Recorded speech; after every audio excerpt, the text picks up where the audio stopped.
एक बार की बात है कि एक राजा था जिसको अपनी सेना पर बहुत गर्व था। वो अपने सिपाहियों पर पैसा भी बहुत खर्च करता था। एक बार उसको ये जानने की इच्छा हुई कि उसके सैनिक वास्तव में कितने बहादुर थे। उसने अपने आदमियों को हुक्म दिया कि वे शहर के बाहर एक मैदान में एक लड़ाई का इंतजाम करें। तुरंत ही उसके हुक्म का पालन हुआ। लड़ाई वाले दिन राजा साहब अपने वजीर और दीवानों के साथ मैदान में आ पहुंचे।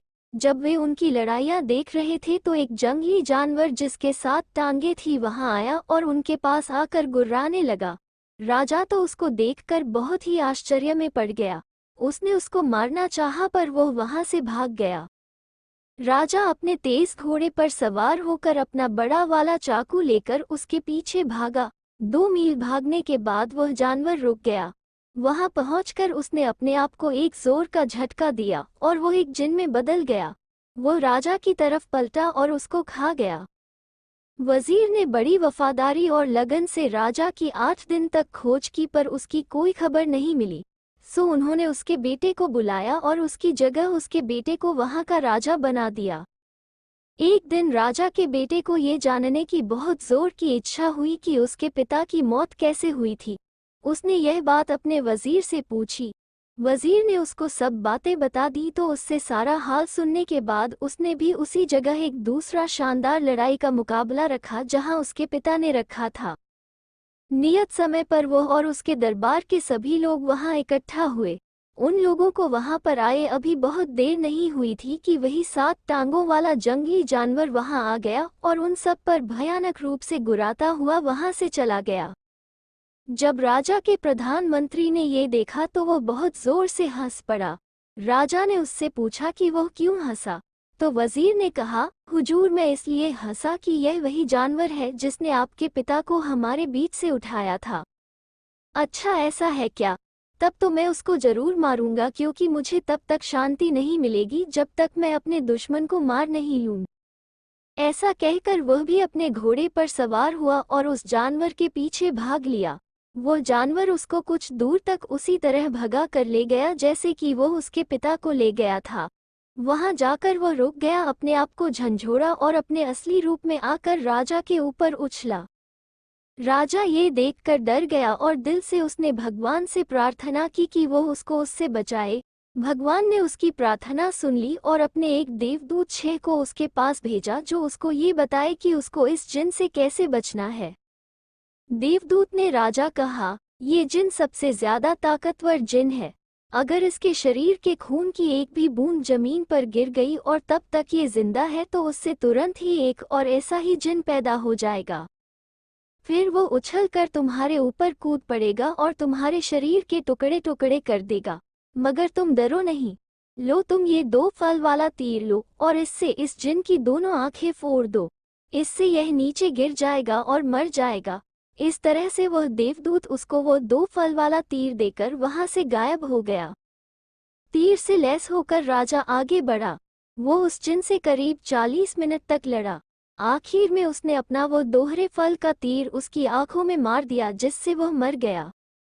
जब राजा ने पक्का कर लिया कि उसका दुश्मन मर गया है तो उसने अपनी तलवार निकाली और उसका सिर काट लिया। उसको उसने अपने एक तीर की नोक पर रखा और वापस महल की तरफ चल दिया। वहां जाकर उसने उसको अपने महल के 12,000 कमरों में से एक कमरे में रख दिया। उसने उस कमरे का ताला लगाया और उस कमरे की चाबी अपनी माँ को देकर उससे कहा कि वो उस कमरे का दरवाजा किसी भी हालत में न खोले। पर क्योंकि उसने अपनी माँ को यह नहीं बताया कि उसने उस कमरे में इतनी सावधानी से क्या चीज़ बंद कर रखी थी, उसकी माँ ने सोचा कि शायद उस कमरे में कोई खास खजाना बंद होगा। ये सोचकर उसके मन में उसको देखने की इच्छा हो आई। एक दिन वो उस कमरे की तरफ गई और उसने उसका दरवाजा खोल दिया। उसको उस कमरे में कुछ दिखाई नहीं दिया क्योंकि उसके बेटे ने उस जिन का सिर एक कोने में फेंक दिया था। हाँ, उसको एक हंसी की आवाज जरूर सुनाई दी और फिर ये शब्द, तेरा बेटा एक जिन है, उससे बचकर रहना। वो एक जिन है, किसी समय वह तुझे भी मार देगा जैसे उसने मुझे यानी तेरे पति को मारा है। अगर तू जिंदा रहना चाहती है तो तू उसको महल के बाहर निकाल दे। राजा की माँ ने पूछा, अरे यह आवाज कहाँ से आ रही है और ये तुम क्या कह रहे हो? वही आवाज फिर बोली, तू झूठ मूठ बीमार बनने का बहाना कर और अपने ठीक होने के लिए उससे मादा चीते का दूध मंगवा। उससे कह कि वो ये काम करने के लिए खुद वहां जाए और उसको लेकर आए। अगली सुबह भारी और दुखी दिल से राजा एक जंगल की तरफ जाता देखा गया जहां चीते और दूसरे जंगली जानवर घूमते हुए देखे जाते थे। जल्दी ही उसको एक मादा चीता दिखाई दे गई जो अपने 2 बच्चों के साथ धूप में बैठी हुई थी। उसको वहां देखकर वो एक पेड़ पर चढ़ गया और वहीं से उसके एक थन में तीर मारा। इत्तफाक से उसके उस थन में कई दिनों से बहुत दर्द हो रहा था क्योंकि उसके पास ही उसके एक फोड़ा हो रहा था। राजा का तीर उस फोड़े में जा लगा जिससे वो फोड़ा फूट गया और मादा चीते को बहुत आराम मिला। मादा चीता इस आराम के लिए उसकी बहुत कृतज्ञ हुई। उसने ऊपर की तरफ देखा और उससे नीचे उतरने की प्रार्थना की। उसने उससे पूछा कि इसके बदले में उसको क्या चाहिए। राजा ने उससे कहा कि उसको कुछ नहीं चाहिए सिवाय उसके थोड़े से दूध के जो उसे उसकी बीमार माँ के लिए चाहिए था। मादा चीते ने तुरंत ही उसकी बोतल अपने दूध से भरकर उसको दे दी जो वो अपने साथ लेकर आया था। फिर उसने उसको अपने कुछ बाल दिए और उससे कहा, जब भी कभी तुम किसी मुश्किल में हो तो इन बालों को सूरज को दिखा देना, मैं तुम्हारी सहायता के लिए तुरंत ही आ जाऊंगी। राजा ने उसका वो दूध और उसके बाल लिए और घर आ गया। जब रानी माँ ने उसको मादा चीते का दूध लाता देखा तो उसे लगा कि शायद वह वाकई कोई जिन था। उसने अपने दिल में उसको मारने का पक्का इरादा कर लिया। वो फिर उस कमरे में गई जिसमें वो सिर रखा था और उसे अपना पूरा हाल बताया। तो उस बोलने वाले ने उससे कहा, इस बात से यह पता चलता है कि वह वाकई में एक जिन है। एक जिन के अलावा कोई और किसी मादा चीते का दूध ला ही नहीं सकता। तू जल्दी से जल्दी उसे मारने का इंतजाम कर। रानी माँ बोली, पर मैं उससे कैसे छुटकारा पाऊं? आवाज फिर बोली, इस बार जब वह तुझसे दोबारा मिलने आए और तेरा हाल पूछे तो तू इससे कहना कि तू अभी भी बहुत कमजोर और बीमार महसूस कर रही है। मादा चीते के दूध ने तेरे ऊपर कुछ ज्यादा असर नहीं किया। पर सुना है एक राजकुमारी है जो फला ऊंची पहाड़ी पर एक किले में अकेली रहती है। अगर वह तेरे पास आ जाए और तुझे छू ले तो उसके छूने से ही तू ठीक हो जाएगी। ये सुनकर तेरा बेटा उस भयानक किले में जाएगा तो निश्चित रूप से रास्ते में ही मारा जाएगा। अगले दिन शाम को जब राजा अपनी माँ को देखने गया और उससे पूछा, माँ अब तुम कैसी हो? क्या अब तुम पहले से कुछ अच्छी हो? रानी माँ रोती हुई सी बोली, कहाँ बेटा, इस मादा चीते के दूध ने तो मुझे बिल्कुल भी फायदा नहीं किया। पर कल मैंने एक सपना देखा कि एक राजकुमारी है जो फला ऊंची पहाड़ी पर एक किले में अकेली रहती है। अगर वह मेरे पास आ जाए और मुझे छू ले तो उसके छूने से ही मैं बिल्कुल ठीक हो जाऊंगी। जब तक वो यहाँ नहीं आती और मुझे नहीं छू लेती मैं ठीक नहीं हो सकती। राजा बोला, माँ थोड़ा धीरज रखो। मैं उस राजकुमारी को तुम्हारे पास जरूर लेकर आऊंगा। अगर नहीं ला सका तो राज्य छोड़ दूंगा। सो अगली सुबह राजा ने अपना सबसे तेज भागने वाला घोड़ा उठाया और उस पर बैठकर अपनी उस खतरनाक यात्रा पर चल दिया। वह मादा चीते के दिए हुए जादू को बालों को साथ ले जाना नहीं भूला था। जैसे ही सूरज निकला उसने वे बाल सूरज को दिखाए। तुरंत ही मादा चीता और उसके दोनों बच्चे वहां आ गए। मादा चीते ने पूछा, क्या बात है? राजा बोला, फला जगह एक राजकुमारी अकेली रहती है और तुम्हें उसको लाना है। ये तुम नहीं कर सकते। कई लोगों ने उसको वहां से लाने की कोशिश की है क्योंकि राजकुमारी बहुत सुंदर है, पर कोई भी अब तक उसके पास भी नहीं पहुंच सका है। राजा बोला, मैं कोशिश करूंगा, चाहे इस कोशिश में मेरी जान ही क्यों न चली जाए। ये कहते हुए राजा वहां से चल दिया। मादा चीता अपना भला करने वाले को इस तरह अपने को छोड़कर जाते हुए नहीं देख सकती थी, सो वो अपने दोनों बच्चों के साथ उसके पीछे पीछे दौड़ी और उससे अपने ऊपर चढ़ जाने को कहा। राजा उसके ऊपर बैठ गया और वे सब कुछ ही देर में उस किले के पास पहुंच गए। वहां पहुंचकर मादा चीता राजा से बोली, देखो यहाँ पर इस किले के 3 दरवाजे हैं। राजकुमारी के पास पहुंचने से पहले उन तीनों दरवाजों से होकर गुजरना जरूरी है। पहले दरवाजे के पास एक बहुत बड़ा लोहे का टुकड़ा रखा है जिसको एक लकड़ी की कुल्हाड़ी से तोड़ना जरूरी है, नहीं तो दरवाजा नहीं खुलेगा। दूसरे दरवाजे के पास एक नकली गाय खड़ी है जिसके चारों तरफ असली जिन खड़े हैं। अगर कोई भी आदमी उस गाय को दूह सकता है तो वो उस दरवाजे में से होकर जा सकता है, और अगर नहीं दूह पाता तो वे जिन लोग उसको मार देते हैं। तीसरे दरवाजे के पास राजकुमारी खुद बैठती है। अगर वह तुमसे खुश है तो वह तुम्हारा स्वागत करेगी, और अगर खुश नहीं है तो वह तुमको मार डालेगी। ये सब सुनकर तो राजा बहुत ही डर गया। उसने मादा चीते से उसकी सहायता की प्रार्थना की। मादा चीता बोली, ठीक है, मैं तुम्हारी सहायता करूंगी।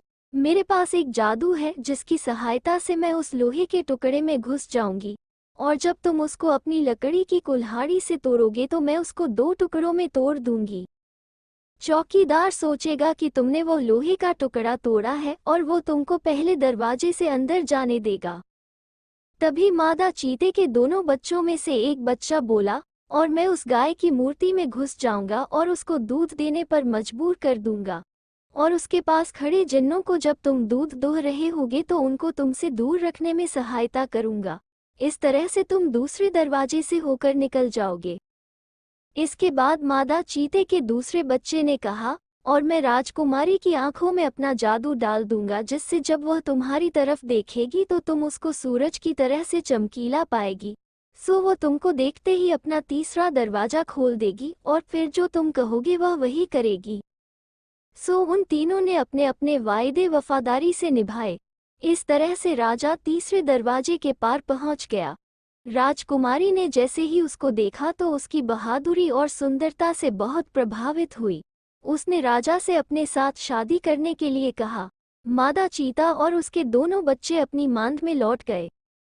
कुछ दिन बाद ही राजा राजकुमारी को लेकर राजमहल पहुंचा और जाकर माँ से बोला, माँ, उस जगह को जाने वाला रास्ता बहुत खतरनाक था। मैं तो रास्ते ही में मर जाता अगर मादा चीता और उसके 2 बच्चों ने मेरी सहायता न की होती। भगवान को धन्यवाद दो कि मैं सही सलामत वापस लौट आया। कुछ देर और बात करने के बाद उसने माँ को जिन के सिर के बारे में बताया कि वो उसके सामने सबसे पहले कैसे एक 7 टांगों वाले जानवर के रूप में प्रकट हुआ था, फिर कैसे वो उसको एक जगह भगा कर ले गया था, जहाँ जाकर वो अपने असली रूप में बदल गया, एक बहुत बड़े भयानक जिन के रूप में। वो उस पर कूदने को ही था, उसको मार कर खाने वाला ही था, जैसे कि उसने उसके पिता के साथ किया था कि तभी भगवान के भेजे हुए दूत ने उसको बचा लिया। उसकी माँ तो ये सुनकर ताज्जुब में पड़ गई। वो बोली, बेटे, तब तो मुझे धोखा दिया गया था। उस दिन की शाम को जब तुमने मुझसे महल की चाबियां मांगी थी तब मैं उसके कई कमरों को देखने गई। तब मैं एक ऐसे कमरे के दरवाजे पर आई जिसमें से मुझे हंसी की आवाज़ सुनाई दी। मैंने सोचा कि देखूं तो इसमें कौन हंस रहा है, सो मैंने उसका ताला खोला और अंदर गई तो मुझे एक आवाज़ आई, ध्यान देकर सुन। तेरा बेटा एक जिन है जो तुझको खा जाना चाहता है। मैं तेरे पति का सिर हूँ। उसने मुझे मारा तो तू उसे मार दे, नहीं तो वह तुझे भी मार देगा। मेरे बेटे, मैंने उसकी बातों पर विश्वास कर लिया और उसी की सलाह पर मैंने इस आशा में तुझे मादा चीते का दूध लाने भेजा कि वह तुझे मार देगी, पर जब तू मादा चीते से बचकर आ गया तो फिर मैंने उसी सिर की सलाह पर राजकुमारी को लाने भेजा। मैं जानती थी कि वहाँ का रास्ता खतरों से भरा है, फिर भी पर भगवान तेरे साथ था। उसी ने तुझे अपना देवदूत तेरे पास भेजकर तुझे रास्ता दिखाया और उसी ने मादा चीते के रूप में तेरी सहायता की। उस भगवान को लाख लाख धन्यवाद। कहकर उसने अपने बेटे को गले लगा लिया और बहुत जोर से रो पड़ी। इन घटनाओं के कुछ दिन बाद ही राजा और राजकुमारी की शादी हो गई और सब लोग शांति से बहुत दिनों तक खुशहाली में रहे।